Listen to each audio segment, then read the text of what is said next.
Breathing and exchange of gases. The reductionist approach to study of life forms resulted in increasing use of physico-chemical concepts and techniques. Majority of these studies employed either surviving tissue model or straightaway cell-free systems.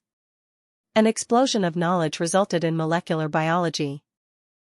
Molecular physiology became almost synonymous with biochemistry and biophysics. However, it is now being increasingly realized that neither a purely organismic approach nor a purely reductionistic molecular approach would reveal the truth about biological processes or living phenomena. Systems biology makes us believe that all living phenomena are emergent properties due to interaction among components of the system under study. Regulatory network of molecules, supramolecular assemblies, cells, tissues, organisms, and indeed, populations and communities, each create emergent properties. In the chapters under this unit, major human physiological processes like exchange of gases, blood circulation, locomotion, and movement are described in cellular and molecular terms. The last two chapters point to the coordination and regulation of body events at the organismic level. Alfonso Corti, Italian anatomist, was born in 1822. Corti began his scientific career studying the cardiovascular systems of reptiles. Later, he turned his attention to the mammalian auditory system. In 1851, he published a paper describing a structure located on the basilar membrane of the cochlea containing hair cells that convert sound vibrations into nerve impulses, the organ of Corti. He died in the year 1888. As you have read earlier, oxygen, O, is utilized by the organisms to indirectly break down simple molecules like glucose, amino acids, fatty acids, etc., to derive energy to perform various activities. Carbon dioxide, CO, which is harmful, is also released during the above catabolic reactions. It is, therefore, evident that O has to be continuously provided to the cells and CO, produced by the cells, have to be released out. This process of exchange of O from the atmosphere with CO, produced by the cells, is called breathing, commonly known as respiration. Place your hands on your chest, you can feel the chest moving up and down. You know that it is due to breathing. How do we breathe? The respiratory organs and the mechanism of breathing are described in the following sections of this chapter. 14.1 Respiratory organs. Mechanisms of breathing vary among different groups of animals depending mainly on their habitats and levels of organization. Lower invertebrates like sponges, coelenterate, flatworms, etc., exchange O with CO by simple diffusion over their entire body surface. Earthworms use their moist cuticle, and insects have a network of tubes, tracheal tubes, to transport atmospheric air within the body. Special vascularized structures called gills, branchial respiration, are used by most of the aquatic arthropods and mollusks, whereas vascularized bags called lungs, pulmonary respiration, are used by the terrestrial forms for the exchange of gases. Among vertebrates, fishes use gills, whereas amphibians, reptiles, birds, and mammals respire through lungs. Amphibians like frogs can respire through their moist skin, cutaneous respiration, also. 14.1.1 Human respiratory system. We have a pair of external nostrils opening out above the upper lips. It leads to a nasal chamber through the nasal passage. The nasal chamber opens into the pharynx, a portion of which is the common passage for food and air. The pharynx opens through the larynx region into the trachea. Larynx is a cartilaginous box which helps in sound production and hence called the sound box. During swallowing, glottis can be covered by a thin elastic cartilaginous flap called epiglottis to prevent the entry of food into the larynx. Trachea is a straight tube extending up to the mid-thoracic cavity, which divides at the level of fifth thoracic vertebra into a right and left primary bronchi. Each bronchi undergoes repeated divisions to form the secondary and tertiary bronchi and bronchioles, ending up in very thin terminal bronchioles. The tracheae, primary, secondary and tertiary bronchi, and initial bronchioles are supported by incomplete cartilaginous rings. Each terminal bronchiole gives rise to a number of very thin, irregular-walled and vascularized bag-like structures called alveoli. The branching network of bronchi, bronchioles, and alveoli comprise the lungs, figure 14.1. We have two lungs which are covered by a double-layered pleura, with pleural fluid between them. It reduces friction on the lung surface. The outer pleural membrane is in close contact with the thoracic lining, whereas the inner pleural membrane is in contact with the lung surface. The part starting with the external nostrils up to the terminal bronchioles constitute the conducting part, whereas the alveoli and their ducts form the respiratory or exchange part of the respiratory system. The conducting part transports the atmospheric air to the alveoli, clears it from foreign particles, humidifies, and also brings the air to body temperature. Exchange part is the site of actual diffusion of O and CO between blood and atmospheric air. The lungs are situated in the thoracic chamber, which is anatomically an airtight chamber. The thoracic chamber is formed dorsally by the vertebral column, ventrally by the sternum, laterally by the ribs, and on the lower side by the dome-shaped diaphragm.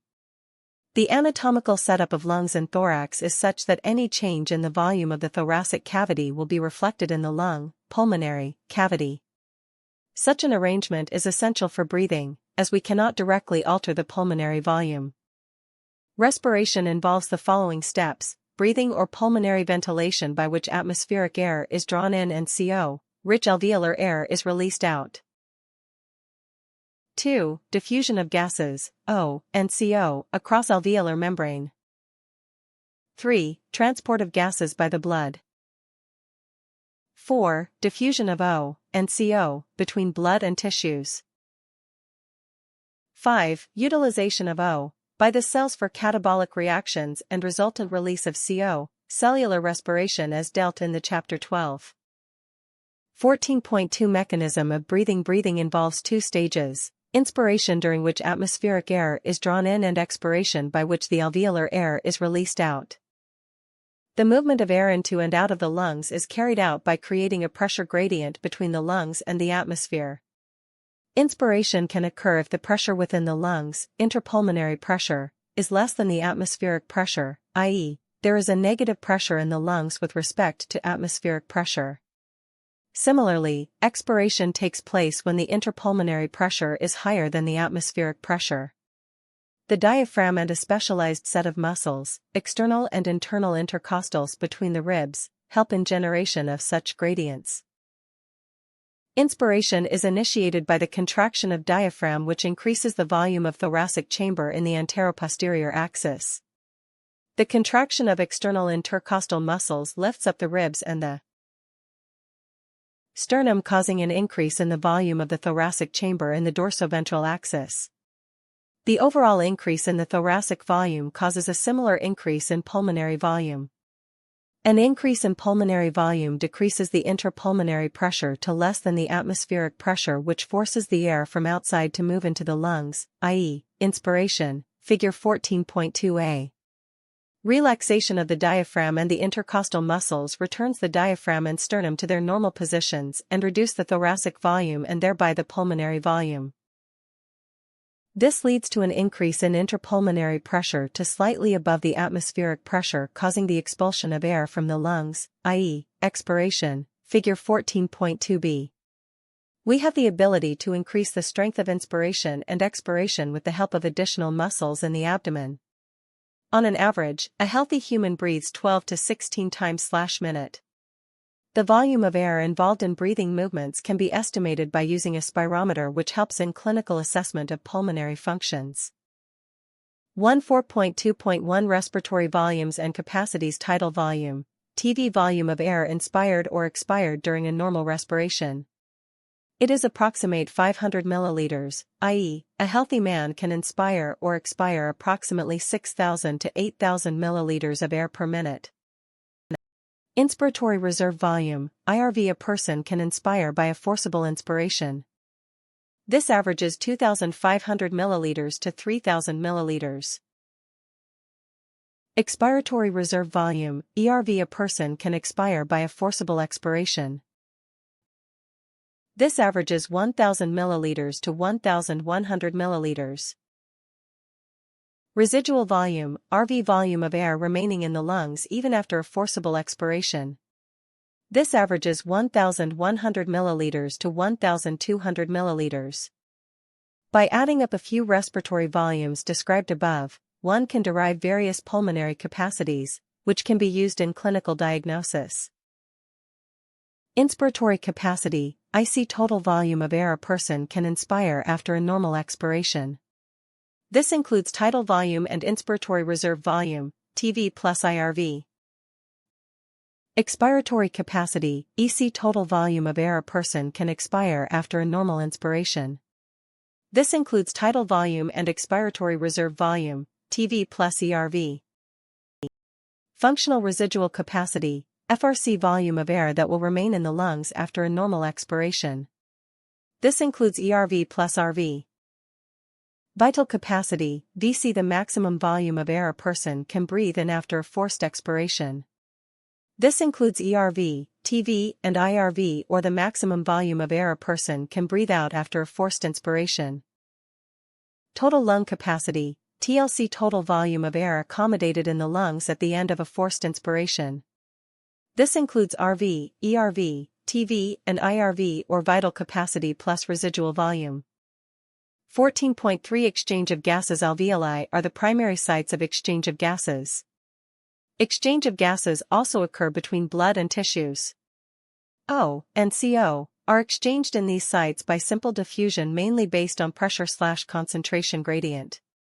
Solubility of the gases as well as the thickness of the membranes involved in diffusion are also some important factors that can affect the rate of diffusion. Pressure contributed by an individual gas in a mixture of gases is called partial pressure and is represented as P for oxygen and PCO for carbon dioxide.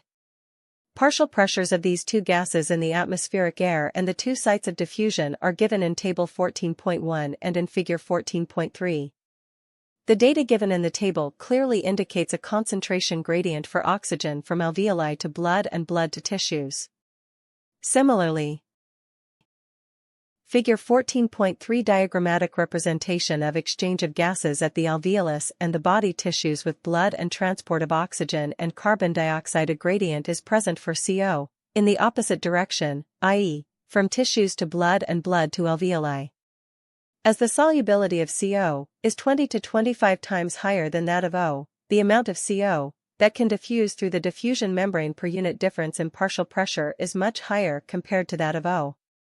The diffusion membrane is made up of three major layers, Figure 14.4, namely, the thin squamous epithelium of alveoli, the endothelium of alveolar capillaries and the basement substance, composed of a thin basement membrane supporting the squamous epithelium and the basement membrane surrounding the single-layer endothelial cells of capillaries, in between them. However, its total thickness is much less than a millimeter. Therefore, all the factors in our body are favorable for diffusion of O, from alveoli to tissues and that of CO, from tissues to alveoli. 14.4 Transport of gases. Blood is the medium of transport for O and CO. About 97% of O is transported by RBCs in the blood. The remaining 3% of O is carried in a dissolved state through the plasma. Nearly 20 to 25% of CO is transported by RBCs, whereas 70% of it is carried as bicarbonate. About 7% of Colorado is carried in a dissolved state through plasma. 14.4.1 Transport of oxygen. Hemoglobin is a red-colored iron containing pigment present in the RBCs. O can bind with hemoglobin in a reversible manner to form oxyhemoglobin. Each hemoglobin molecule can carry a maximum of 4 molecules of O. Binding of oxygen with hemoglobin is primarily related to partial pressure of O. Partial pressure of CO, hydrogen ion concentration and temperature are the other factors which can interfere with this binding. A sigmoid curve is obtained when percentage saturation of hemoglobin with O is plotted against the PA. This curve is called the oxygen dissociation curve, Figure 14.5, and is highly useful in studying the effect of factors like PCO, H** concentration, etc., on binding of O with hemoglobin.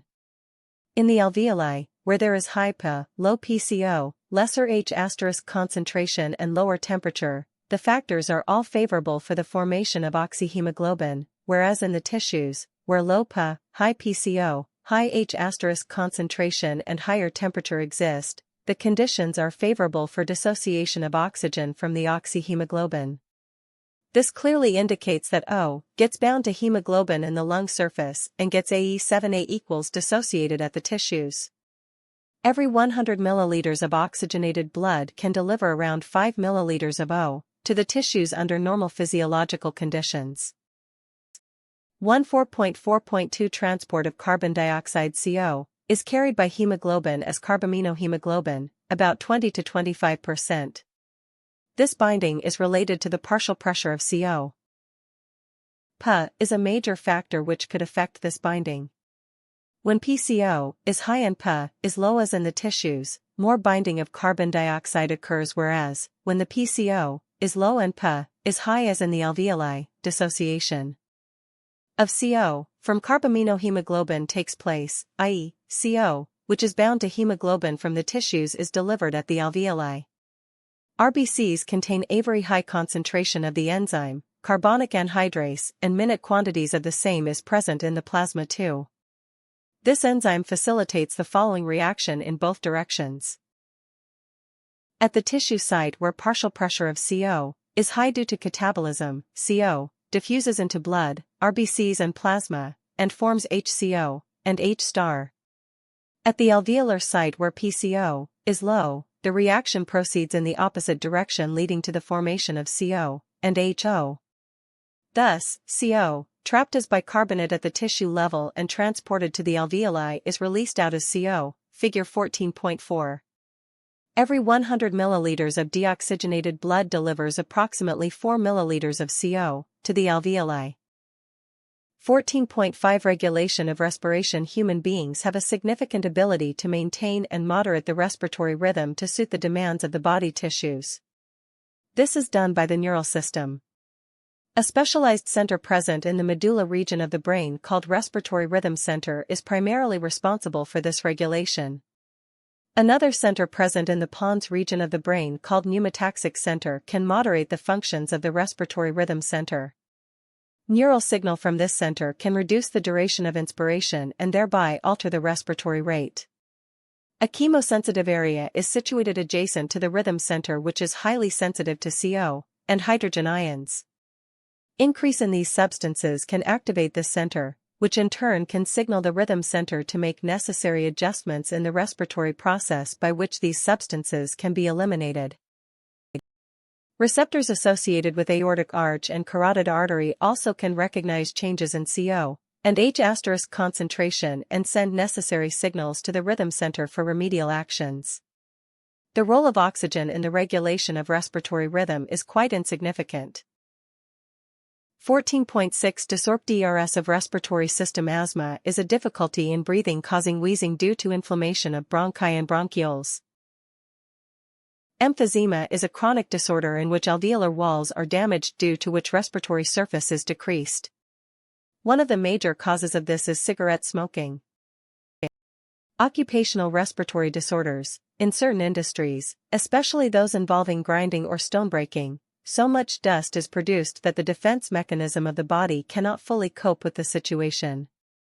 Long exposure can give rise to inflammation, leading to fibrosis, proliferation of fibrous tissues, and thus causing serious lung damage. Workers in such industries should wear protective masks. Summary: cells utilize oxygen for metabolism and produce energy along with substances like carbon dioxide, which is harmful. Animals have evolved different mechanisms for the transport of oxygen to the cells and for the removal of carbon dioxide from there. We have a well-developed respiratory system comprising 2 lungs and associated air passages to perform this function. The first step in respiration is breathing, by which atmospheric air is taken in, inspiration, and the alveolar air is released out, expiration. Exchange of O and CO between deoxygenated blood and alveoli, transport of these gases throughout the body by blood, exchange of O and CO between the oxygenated blood and tissues, and utilization of O by the cells, cellular respiration, are the other steps involved. Inspiration and expiration are carried out by creating pressure gradients between the atmosphere and the alveoli with the help of specialized muscles, intercostals and diaphragm. Volumes of air involved in these activities can be estimated with the help of spirometer and are of clinical significance. Exchange of O and CO at the alveoli and tissues occur by diffusion. Rate of diffusion is dependent on the partial pressure gradients of O, P, and CO, PCO, their solubility as well as the thickness of the diffusion surface. These factors in our body facilitate diffusion of O, from the alveoli to the deoxygenated blood as well as from the oxygenated blood to the tissues. The factors are favorable for the diffusion of CO, in the opposite direction, i.e., from tissues to alveoli. Oxygen is transported mainly as oxyhemoglobin. In the alveoli where P is higher, O gets bound to hemoglobin which is easily dissociated at the tissues where P is low and PCO and H** concentration are high. Nearly 70% of carbon dioxide is transported as bicarbonate, HCO winky face with the help of the enzyme carbonic anhydrase. 20 to 25% of carbon dioxide is carried by hemoglobin as carbaminohemoglobin. In the tissues where PCO is high, it gets bound to blood, whereas in the alveoli where PCO is low and P is high, it gets removed from the blood. Respiratory rhythm is maintained by the respiratory center in the medulla region of brain. A pneumataxic center in the pons region of the brain and a chemosensitive area in the medulla can alter respiratory mechanism.